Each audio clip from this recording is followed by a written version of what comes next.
Welcome to this segment of eTech. Today we will explore an electrical phenomena that is common to most electrical installations. All of the electrical installations that have coils of wire in them, such as motors, transformers, power supplies, be they air conditioners or the motors in a furnace, all of them exhibit the same property and react the same way inside of an electrical circuit. The property that we will explore today is known as induction, and we'll use this large coil of wire to be able to demonstrate some of the key features. Anything that produces a strong magnetic field is going to react in an electrical system that is different than what we might expect just using straight Ohm's law. So we'll set up a few trial experiments and see what we can find out. The first property that we need to know about is what the physical resistance of the wire that we have on this coil is. And we can do that by merely plugging it into an ohm meter, and we'll set it to ohms and let it calibrate a little bit. And the wire that's in this coil has about 3.2 ohms of physical actual resistance. And so that's what we can use as a basis of our calculations. Our test voltage today is going to be 50 volts.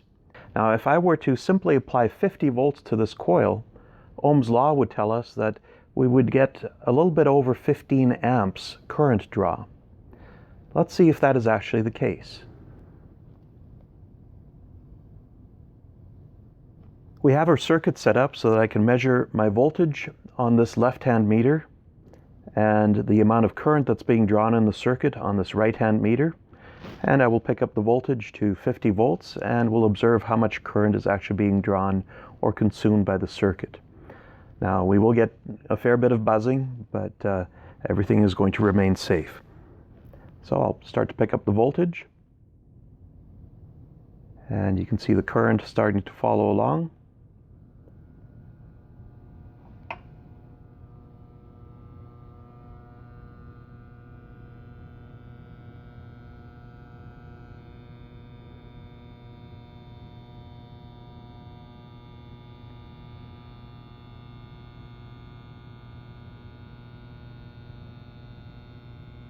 So at 50 volts, we have about 8.5, 8.6 amps. And that is a different result than we would have expected just using straight Ohm's law. Now, one thing we realize is that this is a strong electromagnet. So the magnetic field that is being produced here must have a really strong impact on the electrical circuit.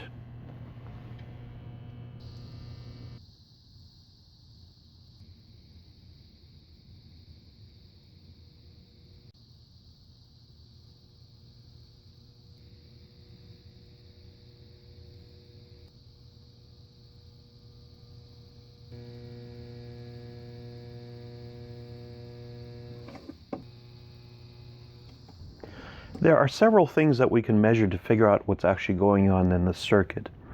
One of the things that we've got in this particular setup is that there's also a watt meter installed. And the watt meter measures the actual power, or that is the true power that's being consumed by the circuit. That is, the power that's either being turned into heat or into rotational energy or light, something that's useful to us. Let's see how that compares with the amounts of volts and amps that we're putting into the circuit. Again, I'm picking up the voltage, and we're going to go back to our test voltage of about 50 volts. And at 50 volts, we have an ampacity of about 8.3 amps. If we were to just multiply those two values together, 50 times 8.3 is 415 volt amps. But you notice what our watt meter is reading. It's nowhere near 415 volt amps. We have about 270 watts that we're reading.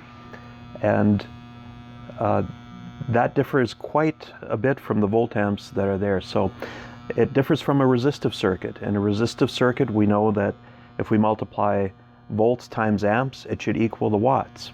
Here in an inductive circuit, some of that energy that's being put into the circuit is just there to maintain the magnetic field. We get no useful energy back out of it. The other useful tool we have for analyzing what goes on in a circuit is an oscilloscope. At the moment I have a resistor in line just to show the waveforms between the applied voltage and the current that follows through. I'll just pick up the voltage a little bit. And the yellow that you see right here, that is the applied voltage, and the current is shown here in light blue. This is going through a resistor. The amount of current that flows through it is in phase or in sync with the voltage that's being applied.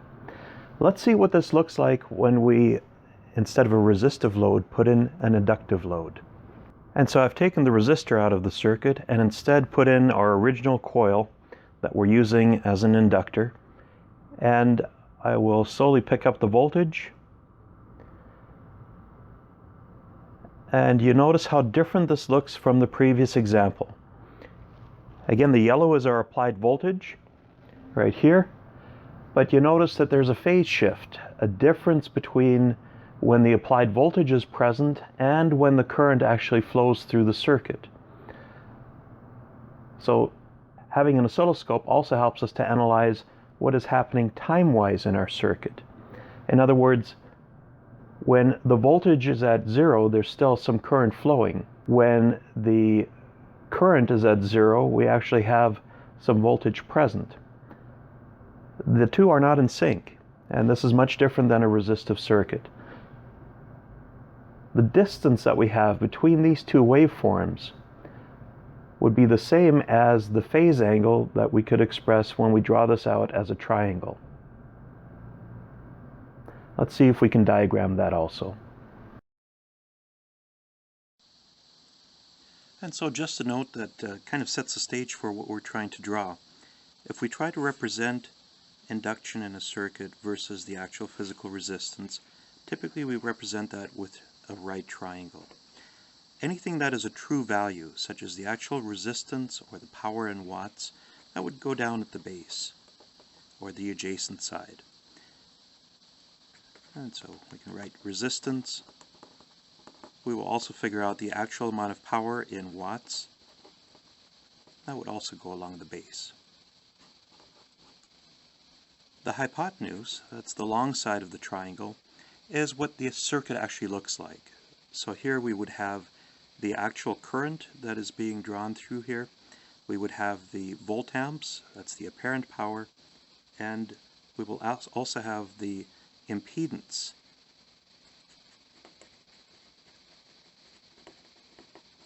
That is how resistive or what ohm value does the circuit actually have overall.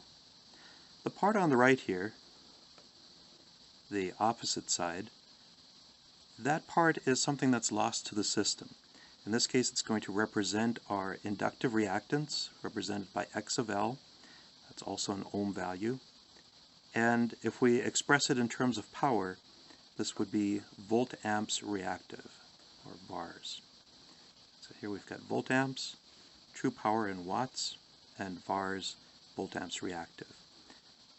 And what we will try to demonstrate is that both from the resistive values, or the ohm values, and the power values, the shape of this triangle is going to remain the same. This angle here is going to remain the same. So let's plug in some numbers and see what we come up with. Very good. We started with an actual resistance of 3.2 ohms. That's what we measured the actual coil to be. We also know that we have an applied voltage of 50 volts, and the amount of current that's being drawn through the entire circuit was 8.6 amperes. And what we can do is we can start by plotting our triangle and plotting out the values that we know. So the actual value that we know right now is that we've got 3.2 ohms actual resistance. So that value is R. We can calculate how much impedance, that's the hypotenuse, how much impedance this total circuit has by using Ohm's law. And the formula for impedance is voltage divided by current. And so we had 50 volts divided by 8.6 amps. And that would give us the total impedance.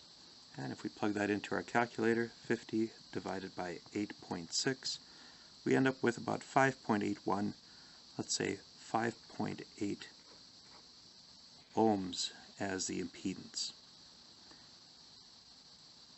And so we already have the triangle taking shape. Remember, this is a right triangle, so as long as we know two sides, we can also determine the actual angle, and we could determine what this side here is. Several ways we could do that. We could do it using trig, or we can also use it using the Pythagorean formula. We're trying to figure out the inductive reactance of that coil of wire. How much does the magnetic field impact what that particular coil of wire does? So X of L, our inductive reactance, is going to be the square root of the hypotenuse squared minus the base or adjacent side squared. So it's going to be the square root of 5.8 ohms squared minus 3.2 ohms squared.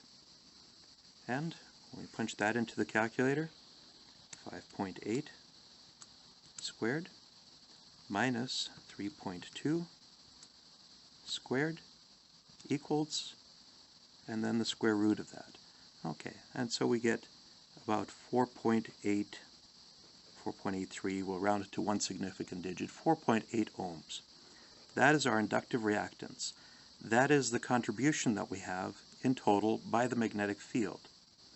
Now you might say, well, 4.8 ohms and 3.2 ohms don't total 5.8 for the total impedance of the circuit. And that is true. There's a timing difference. We have to add these two figures or these two numbers vectorially. Hence the hypotenuse is what the circuit looks like in reality. The actual physical resistance is 3.2 ohms and the inductive reactance is 4.8. So that's the shape of our triangle.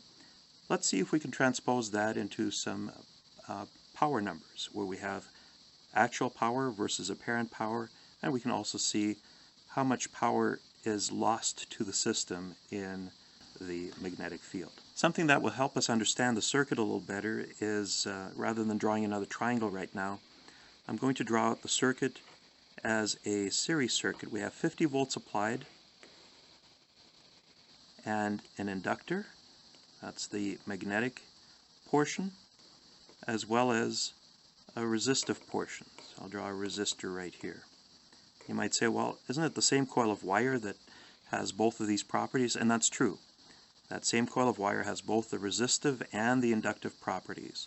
But it is a series circuit, and we're trying to isolate the two functions. So the inductive property, the magnetic field, has an inductive reactance of 4.8 ohms, and the resistor itself, the physical resistance, was 3.2 ohms. Our applied current, and it doesn't really matter where we measure it, we could measure it here, we could measure it here, measure it up there, it's always going to be the same value.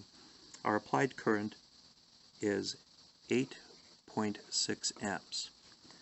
What I want to do is calculate how much heat is actually being produced by the resistive element of that circuit. Heat is expressed in watts, so power in watts is equal to, and I've got a little cheat sheet here that gives me a power wheel with all the formulas on it. And if you don't have a power wheel, it's in many of the different kinds of literature that's available for electricians, but if you don't have one, I'll leave a link down in the description for you, and you can actually download this particular handout. It's got Ohm's law and the power formulas on the front, and on the back side it has voltage drop calculations. You might find that quite useful. So power in watts is expressed as current squared multiplied by the resistance. Our current is 8.6 amps, so it's current squared multiplied by the resistance, 8.6 squared multiplied by 3.2. 8.6 squared times 3.2 equals, and it's about 236.6, let's say 237 watts. That's what we get out as heat. That's something that's useful to us in the circuit, if heat is what we desire. What is not useful to us in the circuit is what's lost over here in the magnetic field. It merely reacts inside the circuit, and that is the inductive reactance. The formula is the same, except instead of power we call it VARs. So the volt amp reactive, or volt amps reactive, is going to be the amount of current squared multiplied by X of L, or the inductive reactance. The amount of current is still the same. It's 8.6 amps squared multiplied by 4.8 ohms inductive reactance. And so that's 8.6 squared multiplied by 4.8 equals. So we've got 355 VARs.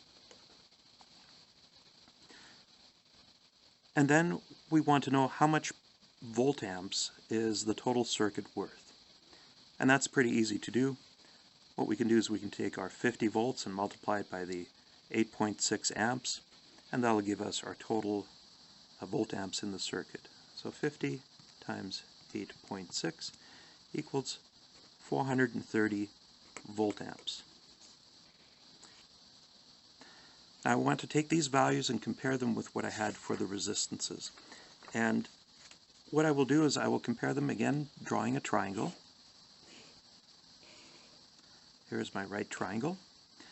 And my VARs were 355 VARs.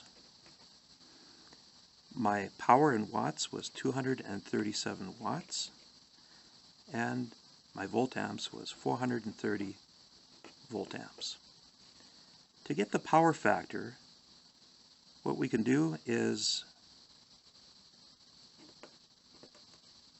take our watts and divide them by our volt amps. And the power factor gives us an idea of how efficient this particular circuit is. So we have 237 divided by 430.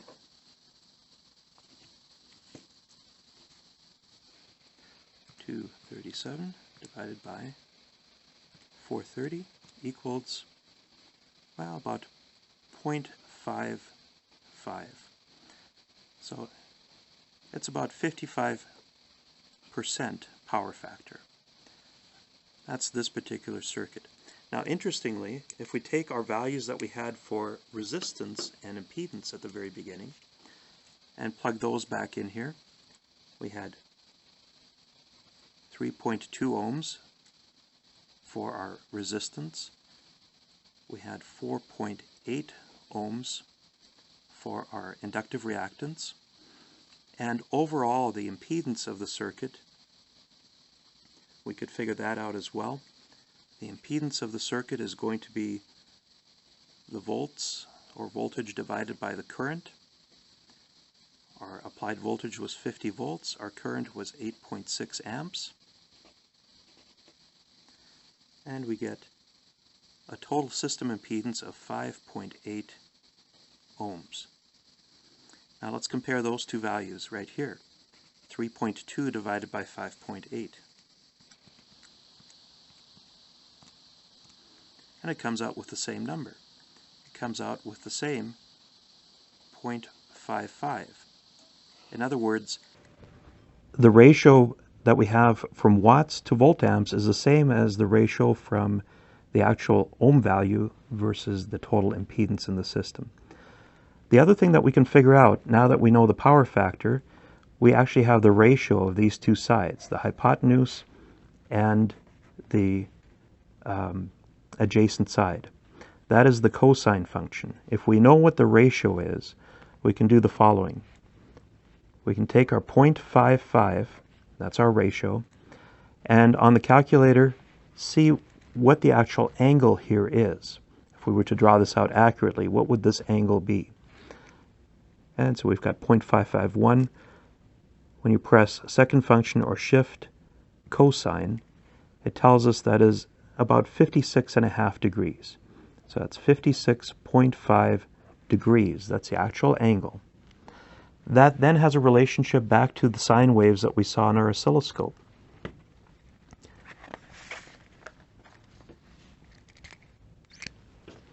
On our oscilloscope, we had an applied voltage sine wave, and we had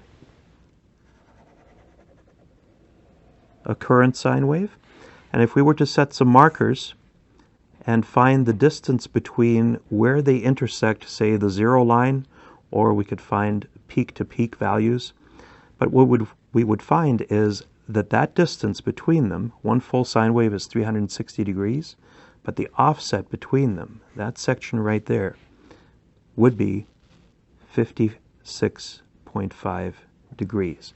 And so that's how that diagram relates back to what we actually saw in the oscilloscope. So I'm hoping that that particular diagram helped a little bit relate what we saw in the experiment with the math that's associated with power factor, with inductors, and let's see if there's a couple of other things that we can gain from our experiment that we had set up earlier.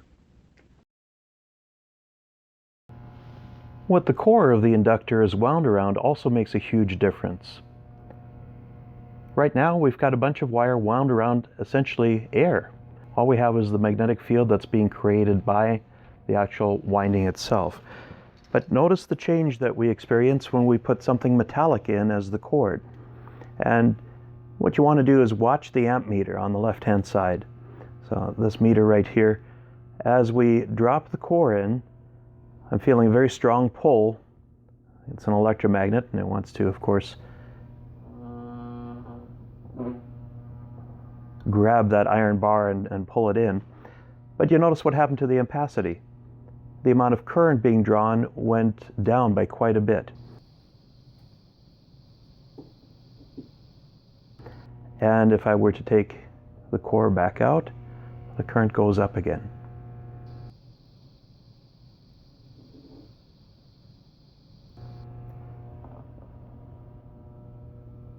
And we can explain that very simply by understanding that if we have something that has an iron content in the core, it's going to amplify the magnetic field that's present in and around the inductor. And the stronger the magnetic field is, the more inductance, or the more total impedance we have in the electrical system. Thanks for watching.